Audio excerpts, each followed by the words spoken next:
Hello दोस्तों, स्वागत है आपका ADS Bihar board exam preparation channel के अंदर। मैं आपका अपना आदिल भाई और आज मैं आपके लिए लेकर आ गया बिहार बोर्ड फाइनल एग्जाम के लिए साइंस का एक जबरदस्त important topic, exam oriented topic, scoring topic लेकर आ गया जिसका नाम है मानव नेत्र यानी कि ह्यूमन आई।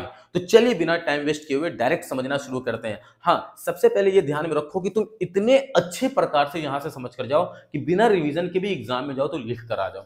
ठीक है, तो बहुत अच्छे से पहले समझना और नोट्स भी है रिवीजन के लिए, तुम नोट्स को भी राइट डाउन कर लेना। तो चलिए शुरू करते हैं। सबसे पहले समझते हैं मानव नेत्र क्या है। देखो, मानव नेत्र यानी ह्यूमन आई एक प्रकार का ज्ञानेंद्रिय है, यानी कि ये सेंस ऑर्गन है और इसकी मदद से हम इस खूबसूरत संसार को, इस रंग बिरंगे संसार को देख पाते हैं। अब चलिए शुरू करते हैं, मानव नेत्र की संरचना को देखते हैं। देखो, अगर देखा जाए मानव नेत्र की संरचना, तो मानव नेत्र का जो संरचना होता है गोल होता है, ठीक है, स्फेरिकल होता है। और ये जो मानव नेत्र की गोल संरचना है, इसके गोल संरचना को हम लोग नेत्र गोलक कहते हैं। अब बार बार नेत्र गोलक जब भी हम बोलेंगे तो समझना नेत्र की गोल संरचना की बात कर रहे हैं। अगर मैं बोलूं नेत्र गोलक तो यही समझना कि हम नेत्र की गोल संरचना के ऊपर बात कर रहे हैं। नाउ अब ये जो मानव नेत्र, इसकी गोल संरचना को हम नेत्र गोलक कहते हैं। अब नेत्र गोलक का अगर व्यास देखा जाएगा, यानी यहां से यहां तक की दूरी देखी जाएगी, तो ये होता है 2.3 सेंटीमीटर। एग्जाम में ऑब्जेक्टिव में हो सकता है, दिमाग में रखना। तो नेत्र गोलक का व्यास होता है 2.3 सेंटीमीटर। अब चलिए, अब हम लोग ये देखते हैं कि नेत्र गोलक में कितनी गोलीय परत होती है। तो हमारे नेत्र गोलक के अंदर 3 गोलीय परत होती है।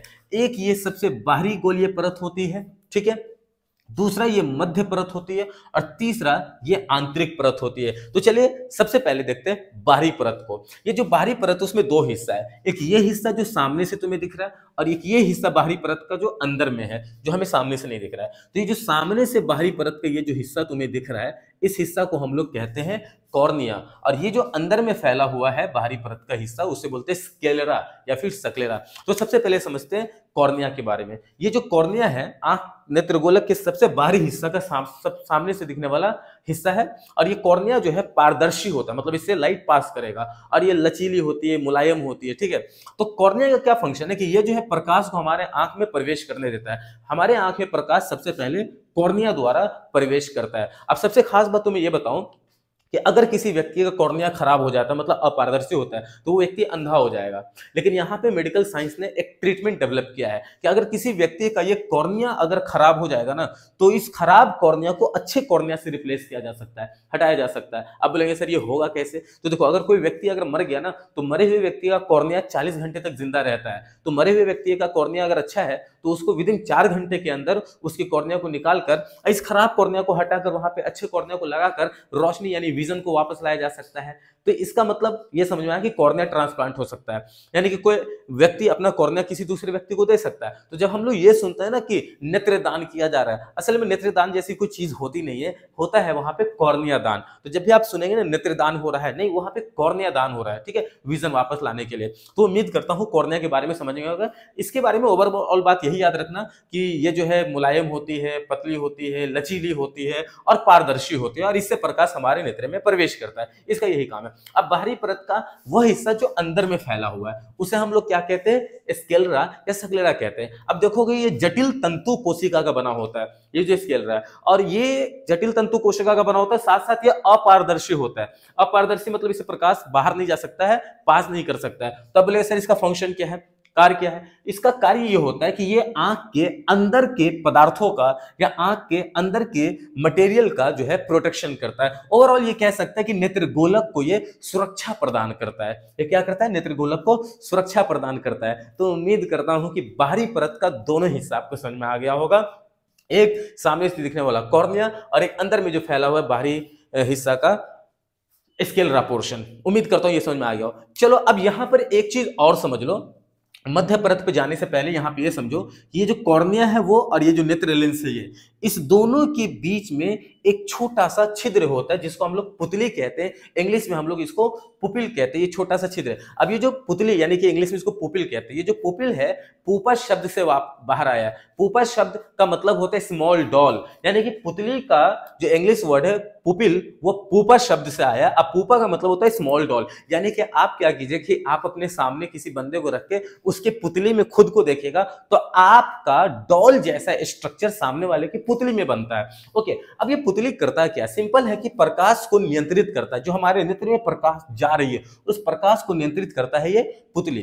क्या होगा? सब प्रकाश सबसे पहले प्रवेश करेगा कॉर्निया से और ये जो पुतली है ना उस प्रकाश को नियंत्रित करेगा। अगर आवश्यकता से बहुत ज्यादा प्रकाश जा रहा है हमारे नेत्र के अंदर तो पुतली अपने साइज को छोटा कर लेगा और फिर आवश्यक मात्रा में ही प्रकाश को अंदर भेजेगा। या फिर कोई ऐसी जगह पे चले गए जैसे आप रूम के अंदर बहुत अंधेरा है, वहां पे ज्यादा प्रकाश नहीं है, तो उस क्रम में पुतली क्या होती है थोड़ी फैल जाती है ताकि ज्यादा प्रकाश हमारे आंख के अंदर जा सके। तो आपने ये देखा कि पुतली जो है अपने आकार को बदल सकता है। जब बहुत ज्यादा प्रकाश आएगी तो पुतली छोटी हो जाएगी और फिर आवश्यक मात्रा में प्रकाश को हमारे नेत्र के अंदर जाने देगा। या फिर बहुत कम प्रकाश है तो वहां पे पुतली थोड़ी सी बड़ी हो जाएगी ताकि थोड़ा ज्यादा प्रकाश जाए और देखने में कोई दिक्कत न हो। अब आपके दिमाग में एक सवाल आ रहा होगा कि सर ऐसा क्यों होता है कि जब हम कभी बहुत ही धूप से, बहुत ब्राइट लाइट से, तीव्र लाइट से हम जब कभी रूम के अंदर आते हैं तो कुछ समय के लिए हमें नहीं दिखता है, और या नहीं तो जब हम रूम के अंदर थोड़ा कम लाइट में है, मंद लाइट में है, मंद प्रकाश में है, और फिर हम रूम के बाहर जाते तो हमें नहीं दिखता है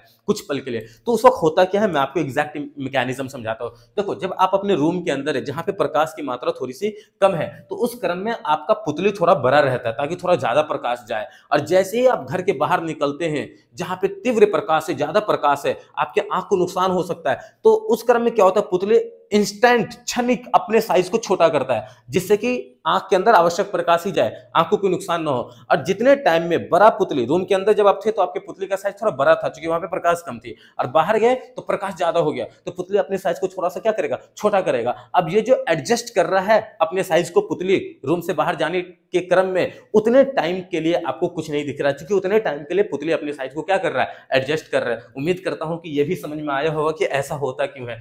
नाउ अब ये आपको पुतली का फंक्शन समझ में आ गया होगा, नोट्स में भी आप समझ भी लिया, अच्छे से लिख देना। नाउ अब बात करेंगे कि पुतली को कौन नियंत्रित करता है, तो इस पे हम बाद में बात करेंगे। उससे पहले हम लोग मध्य परत को देख लेते हैं। मध्य परत को देखने के बाद हम पुतली अपने साइज को कैसे एडजस्ट करता है, कैसे वो अपने साइज को चेंज करता है, उस पर हम बात करेंगे। तो मध्य परत जो होता है हमारे नेत्र का, उसे हम लोग कहते हैं कोराइड। क्या कहते हैं हम लोग उसे? कोराइड कहते हैं। अब ये कोराइड का दो फंक्शन है। सबसे पहला फंक्शन मैं आपको बताता हूं। देखो, कोराइड जो होता है, जो कि नेत्र का मध्य परत है, इसके अंदर बहुत सारी रक्त नलिकाएं होती है, ब्लड वेजल्स होती है, और वो रक्त नलिकाएं होती है जिसकी मदद से ये जो कोराइड है नेत्र को पोषण प्रदान करता है, या फिर पोषक तत्व या फिर ऊर्जा प्रदान करता है। यानी हमारे नेत्र को जो भी पोषक तत्व मिलते हैं, जो भी ऊर्जा मिलती है, वो सब कोराइड के माध्यम से मिलती है, क्योंकि कोराइड के अंदर क्या है, रक्त नलिकाएं मौजूद होती है। एक तो ये फंक्शन हो गया। दूसरी ये फंक्शन है कि जो हमारा कोराइड है इसके अंदर बहुत सारी पिगमेंट होती है जिसकी वजह से प्रकाश के परावर्तन को रोकता है। जैसे प्रकाश इधर आई, इस तरफ भी आई और इस तरफ भी आई, तो इधर से वापस परावर्तित नहीं होगी प्रकाश। तो प्रकाश के परावर्तन को रोकने का भी काम कौन करता है? कोराइड करता है। उम्मीद करता हूं कि ये दो चीज आपको, दो फंक्शन जो है आपको कोराइड का समझ में आ गया होगा, नोट्स में भी होगा, अच्छे से लिख लेना और समझ भी लेना, ठीक है। अब बात करते हैं हम लोग, वापस आते हैं पुतले के ऊपर कि पुतले अपने साइज को चेंज कैसे करता है। तो देखो, ये जो मध्य परत है जिसको हम लोग नाम दे रहे हैं कोराइड, ये जो मध्य परत है जिसको हम नाम दे रहे हैं कोराइड, कोराइड ही लेंस के आगे बढ़कर पुतली को घेर कर रखती है। अगर तुम्हें मैं ऐसे बताऊं तो ये हमारा हो गया पुतली, और इस पुतली को जो घेर के रखती है, ठीक है, तो ये जो कोराइड ये आगे बढ़कर पुतली को घेर लेती है, और ये जो पुतली को घेरती है तब इसका हम लोग नाम देते हैं आइरिस। तब हम इसका नाम क्या देते हैं? आइरिस। तो ये जो हमारा पुतली है, या फिर अब यहां पे देखो, ये जो हमारा पुतली है इसको घेर के कौन रखता है? आइरिस। यानी कि पुतली के साइज को चेंज करने में मदद करता है आइरिस। यानी पुतली कभी बड़ी हो जाती है, कभी छोटी होती है। कब होती है वो मैंने आपको बताया है, जब बहुत ज्यादा प्रकाश आएगा, आवश्यकता से ज्यादा प्रकाश आएगा तो हमारे आंख को नुकसान होगा, इसलिए पुतली थोड़ी छोटी हो जाती है ताकि आवश्यक प्रकाश जाए। उस टाइम पे पुतली छोटा होता है तो उसको छोटे होने में मदद कौन करता है? आइरिस करता है। और जब कभी आप डिम लाइट में हो, मंद लाइट में हो, जहां प्रकाश कम है, ठीक है, आपकी आंख को देखने में दिक्कत रही है, तो उस वक्त पुतली थोड़ा सा बढ़ जाता है ताकि थोड़ा ज्यादा प्रकाश जाए, आवश्यक प्रकाश जाए। तो ये जो पुतली अपने साइज को छोटा और बड़ा कर रहा है, ये कर रहा है आइरिस की मदद से। अब याद रखिएगा, आइरिस की मदद से करता है। अब एक चीज सोच कर देखो कि ये जो आइरिस है, अगर ये आइरिस का रंग ब्राउन हुआ तो आपका नेत्र का रंग भी ब्राउन दिखेगा। आइरिस अगर ब्लू होगा तो आपके नेत्र का रंग भी ब्लू दिखेगा। आइरिस अगर रेड होगा आपके नेत्र का रंग रेड दिखेगा। यानी कि बोलेंगे सर रेड आइरिस तो नहीं देखा, मैंने देखा। नागिन का आइरिस होता है, ठीक है। नागिन वही जो सीरियल सब में होती है, मैं नागिन हूँ चिल्ला रही होती है, समझे, उसी नागिन की बात कर रहा हूँ। उसका भी आइरिस कभी कभी रेड हो जाता है। तो ये जो आइरिस है ना, ये जिस रंग का होगा हमारे आंख का वही रंग होगा। अब आइरिस के बारे में एक और रोचक बात बताता हूँ। देखो, इस धरती पे जितने भी व्यक्ति हैं, जितने भी इंसान हैं, सबका जो आइरिस है वो बिल्कुल डिफरेंट होता है। किसी का भी आइरिस मैच नहीं कर सकता। जैसे हर इंसान का फिंगरप्रिंट डिफरेंट होता है, वैसी आइरिस भी हर इंसान का डिफरेंट होता है। इसलिए आइडेंटिफिकेशन के लिए इस्तेमाल किया जाता है फिंगरप्रिंट का, और साथ साथ हमारे आइरिस का भी इस्तेमाल किया जाता है। इसलिए आपने देखा होगा जब आधार कार्ड हमारा बनाया जाता है, उस वक्त देखिएगा कि जो कैमरामैन होता है, कैमरा हमारे फेस पे फोकस नहीं करता है, कैमरा वो डायरेक्ट आंख में घुसेड़ देता है हमारे। तो क्या मतलब है, वो आंख में क्यों डाल रहा है? वो आंख में इसलिए डाल रहा है क्योंकि वो आइरिस को स्कैन कर रहा है, क्योंकि आइरिस से आपका आइडेंटिफिकेशन पता चलता है। तो ये काफी ज्यादा रोचक बात है आइरिस के बारे में। तो आइरिस के बारे में 3 बात याद रखना है। एक तो ये हमारे पुपिल को घेर के रखता है, पुतली को घेर के रखता है, जिससे पुतली को ये कंट्रोल कर रहा है, और इसी की मदद से पुतली अपने साइज को चेंज कर रहा है। एक तो ये फंक्शन हो गया आइरिस का। दूसरा कि आइरिस जिस रंग का होगा हमारे आंख का वही रंग होगा, यानी आंख का रंग, नेत्र का रंग डिपेंड करता है आइरिस के ऊपर। और तीसरी चीज ये है कि आइरिस हर इंडिविजुअल का, हर इंसान का अलग होता है। इसको हम लोग आइडेंटिफिकेशन के लिए यूज कर सकते हैं। और क्या ही जा रहा है, आधार कार्ड वाले लोग हमारा आइरिस स्कैन करके रखा ही हुआ है, ठीक है। तो उम्मीद करता हूं कि आपको ये बाहरी परत का 2 हिस्सा समझ में आ गया होगा। कॉर्निया समझ में आ गया होगा, सक्लेरा समझ में आ गया होगा, पुतली और आइरिस, इतनी चीजें तो समझ में आ गई, और मध्य परत कोराइड भी आपको समझ में आ चुका है। अब चलिए आगे बढ़ते हैं जो कि है हमारा आंतरिक परत। और आंतरिक परत, सबसे अंदर का परत, देख लो ये जो दिखा रहे हैं सबसे आंतरिक परत, जिसको हम लोग दृष्टि पटल या रेटिना कहते हैं। ये जो हमारा आंख का आंतरिक परत है, ये प्रकाश संवेदी जो है परत है, यानी प्रकाश को ये सेंस करता है। बात समझ रहे हैं? प्रकाश को ये क्या करता है? सेंस करता है, क्योंकि इसके अंदर प्रकाश सुग्राही कोशिकाएं पाई जाती है। हमारे रेटिना में 2 प्रकार की कोशिका होती है, एक दंड कोशिका जिसको हम लोग कहते हैं रॉड सेल, और एक होता है शंकु कोशिका जिसको बोलते हैं कोन सेल। तो हमारे रेटिना के अंदर 2 तरह की कोशिका होती है, एक रॉड कोशिका होती है और एक कोन कोशिका होती है, यानी रॉड सेल होती है और कोन सेल होती है। अब रॉड सेल का क्या काम है? तो रॉड सेल जो है मंद प्रकाश में देखने में मदद करता है। जैसे कि आप अंधेरे रूम में, अब अंधेरे रूम में है तो वहां पे कम प्रकाश है, मंद प्रकाश है, तो उस वक्त आपका जो है रॉड सेल जो कि रेटिना में मौजूद है वो एक्टिव होता है, वो काम करता है, और शंकु जो कोशिका है यानी कोन सेल से वो जो है उस वक्त सक्रिय होगा आपका रॉड सेल। आप अगर ब्राइट लाइट में जाते हैं, तीव्र प्रकाश में जाते हैं, तो उस वक्त आपका रॉड सेल जो है जो कि रेटिना में मौजूद है वो क्या हो जाएगा? थोड़ा सा अक्रिय हो जाएगा, उतना वर्क नहीं करेगा। वहां पे ज्यादा वर्क कौन करेगा? कोन यानी कि शंकु कोशिका काम करेगा। अब शंकु कोशिका जो है तीव्र प्रकाश में देखने में मदद कर रहा है, और रॉड कोशिका जो है आपको मंद प्रकाश में देखने में मदद कर रहा है। और ये जो हमें रंगों का पता चलता है ये शंकु कोशिका से पता चलता है। यानी शंकु कोशिका का देखोगे तो ओवरऑल 2 फंक्शन हो गया। एक फंक्शन तो ये हो गया कि ये हमें तीव्र प्रकाश में देखने में मदद करता है, और साथ साथ रंगों का पहचान करता है शंकु कोशिका यानी कि कोन सेल्स। और ये जो दंड कोशिका यानी कि रॉड सेल, इसका काम सिर्फ इतना है कि हमें मंद प्रकाश में देखने में मदद करता है। अब आप यहाँ पे देखना कि ये जो मुर्गियां वगैरह होती है, मुर्गियों के नेत्र के अंदर में जो है रॉड सेल्स नहीं होते हैं। रॉड सेल्स नहीं होती, इसलिए मुर्गियां सिर्फ दिन में देख पाती है, रात में नहीं देख पाएंगी, क्योंकि रात में तो मंद प्रकाश होता है। अब मंद प्रकाश को देखने में मदद कौन करता है? Rod cell. अब मुर्गी की आंख में रॉड सेल होता ही नहीं, इसलिए सिर्फ कोन सेल्स होता है। कोन सेल्स किसमें मदद करता है देखने में? है ना, तीव्र प्रकाश में, यानी ब्राइट लाइट में। तो सुबह में देख पाती है, दिन भर देखती है मुर्गियां, रात में नहीं देख पाती, क्योंकि रॉड सेल्स नहीं होता। रॉड सेल्स नहीं है तो उसको रात में देखने में दिक्कत होती है। इसलिए रात में कहीं पे मुर्गी है ना, तब से आसानी से पकड़ सकते हो। बात समझ में आ रहा है कि नहीं? चलो, तो उम्मीद करता हूं रॉड सेल और आपको कोन सेल्स के बारे में पता चल गया होगा, दंड कोशिका और शंकु कोशिका के बारे में। ओके, अब ये जो रेटिना है ये कैसा परत है? काफी मतलब संवेदी परत है। इसी पर किसी वस्तु का प्रतिबिंब बनता है। जो हमारा नेत्र लेंस है, ये नेत्र लेंस रेटिना के ऊपर किसी वस्तु का प्रतिबिंब बनाता है, और वो प्रतिबिंब उल्टा होता है, वास्तविक होता है। यानी रेटिना पर बना प्रतिबिंब वास्तविक एवं उल्टा होता है। ठीक है, तो इस पे रेटिना पे प्रतिबिंब बनता है। फिर वह प्रतिबिंब को जो रेटिना पे प्रतिबिंब बन रहा है, उस प्रतिबिंब को दृक् तंत्रिका यानी कि ऑप्टिक नर्व हमारे ब्रेन तक ले जाता है और फिर ब्रेन उस प्रतिबिंब को सीधा करके हमें दिखाता है, उस प्रतिबिंब को सोचता है, समझता है और हमें सीधा करके दिखाता है। तो प्रतिबिंब बनता कहां पे है? रेटिना पर बनता है। और फिर रेटिना पे जो प्रतिबिंब बनता है वो कैसा होता है? वास्तविक एवं उल्टा होता है। और फिर उस प्रतिबिंब को कौन लेके जाता है? दृक् तंत्रिका। कहां तक? मस्तिष्क तक, ब्रेन तक लेकर जाता है। फिर ब्रेन उसे क्या कर देता है? सीधा कर देता है। उम्मीद करता हूं ये चीज आपको समझ में आ रही होगी। अब एक और खास बात बताऊं, देखो यहां से अगर हम, ये हमारा नेत्र लेंस है, नेत्र लेंस से एक ऐसा एक लाइन खींचे जिसको हम लोग कहेंगे कि प्रधान अक्ष खींच रहे हैं। तो यहां से एक स्ट्रेट लाइन ऐसे खींचो और ये यहां पर आकर हिट करेगा, यानी ये रेटिना का ये जो हिस्सा है ये कहलाता है पीत बिंदु, येलो स्पॉट। यानी कि लेंस के सामने से एक स्ट्रेट लाइन लेंगे और वो जहां पर रेटिना को हिट करेगा, मतलब यहां पे रेटिना के पहुंचेगा, यानी ये जो हिस्सा है ये रेटिना का कहलाता है पीत बिंदु यानी कि येलो स्पॉट। येलो स्पॉट कुछ नहीं, हमारे रेटिना का वह हिस्सा जहां पे शार्प इमेज बनता है, बहुत ही अच्छा प्रतिबिंब बनता है। रेटिना को के उस हिस्सा को हम लोग क्या बोलते हैं? पीत बिंदु यानी कि येलो स्पॉट बोलते हैं। और इसको पता करने का सिंपल तरीका कि यहां से एक स्ट्रेट लाइन लेकर आओ तो ये वाला हिस्सा हो गया पीत बिंदु यानी येलो स्पॉट। और येलो स्पॉट मतलब जहां पे सबसे अच्छा प्रतिबिंब बन रहा होता है। अब बात करते हैं, एक होता है अंध बिंदु जिसको हम लोग बोलते हैं ब्लाइंड स्पॉट। अब ब्लाइंड स्पॉट क्या है? देखो रेटिना जो है एक जगह पे आकर यहां पे जो है ऑप्टिक नर्व के साथ मिल जाती है। ये जो रेटिना है यहां पे आके ऑप्टिक नर्व के साथ मिल जाती है। तो यहां पर कोई भी रॉड या कोन्स नहीं होते हैं, यानी दंड कोशिका, शंकु कोशिका यहां पर नहीं होता है और यहां पर जो है प्रतिबिंब नहीं बनता है। इसलिए इस स्पॉट को हम लोग बोलते हैं अंध बिंदु यानी कि ब्लाइंड स्पॉट कहते हैं। उम्मीद करता हूं ये समझ में आ गया होगा। अब इसमें मैंने आपको सारे के सारे टर्म्स मैंने समझा दिया। अब दो टर्म्स बच गया है। एक टर्म ये बच गया है यहां पर कि दो तरह की लिक्विड होती है हमारे नेत्र के अंदर, दो तरह की लिक्विड। एक लिक्विड हमारे नेत्र लेंस और कॉर्निया के बीच में होता है। यहाँ पे जो मैं dot dot dot dot dot dot दिखा रहा हूं ना, एक लिक्विड है, द्रव है।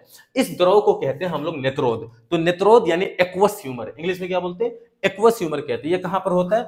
कॉर्निया और नेत्र लेंस के बीच में। इस द्रव का एक ही काम है कि जो हमारे आंख के अंदर प्रकाश आएगी उसको थोड़ा अपवर्तित कर देगा, यानी झुका देगा। यानी ऐसे प्रकाश जा रहा है तो उसको थोड़ा सा झुका देगा। तो ये जो एक्वस ह्यूमर है यानी नेत्रोद है, इसका क्या काम हुआ? ये प्रकाश को अपवर्तित करता है, थोड़ा सा झुका देता है। अब बात करते हैं, यहाँ पे भी एक द्रव होता है और यहाँ पे जो द्रव होता है उसको हम बोलते हैं काचाभ द्रव यानी विट्रस ह्यूमर कहते हैं। और इस द्रव का दो फंक्शन हो गया। एक तो नेत्र गोलक के आकार को बनाए रखता है। इसमें जो यहाँ पे जो लिक्विड है इसका क्या काम है? एक कि ये नेत्र गोलक के आकार को बनाए रखता है, यानी यहाँ पे जो पदार्थ है कचाभ द्रव ये जेलीनुमा पदार्थ होता है। कैसा पदार्थ होता है? जेलीनुमा। और ये नेत्र गोलक के आकार को बनाए रखता है, ठीक है। यानी क्या, सोच कर देखो, अगर नेत्र गोलक की इस हिस्सा में कुछ नहीं रहेगा तो नेत्र गोलक तो चिपक जाएगा। इसका मतलब है कि इसके अंदर अगर कचाभ द्रव है तो चिपकने नहीं दे रहा, तो मतलब है कि नेत्र गोलक के आकार को बनाए रखता है ये कचाभ द्रव। और दूसरा कि प्रकाश को ये भी थोड़ा अपवर्तित करता है, यानी थोड़ा झुका देता है। यानी प्रकाश तीन जगह अपवर्तित होता है। एक, जैसे यहां से कॉर्निया से प्रवेश किया तो नेत्रोद यानी एक्वस ह्यूमर के द्वारा थोड़ा सा अपवर्तित होगा, थोड़ा नेत्र लेंस के द्वारा अपवर्तित होगा, तीसरा कचाभ द्रव के द्वारा अपवर्तित होगा, मतलब थोड़ा झुकते चले जाएगा। और फाइनली प्रकाश की किरण कहां पर आएगी? रेटिना पर। और फिर वहां पे वस्तु का प्रतिबिंब बनेगा। फिर उस प्रतिबिंब को दृक् तंत्रिका मस्तिष्क तक, दिमाग तक लेकर जाएगा और दिमाग उस प्रतिबिंब को सीधा कर देगा। चलिए, तो अब यहां तक आपको बेसिक फंक्शन समझ में आ गया।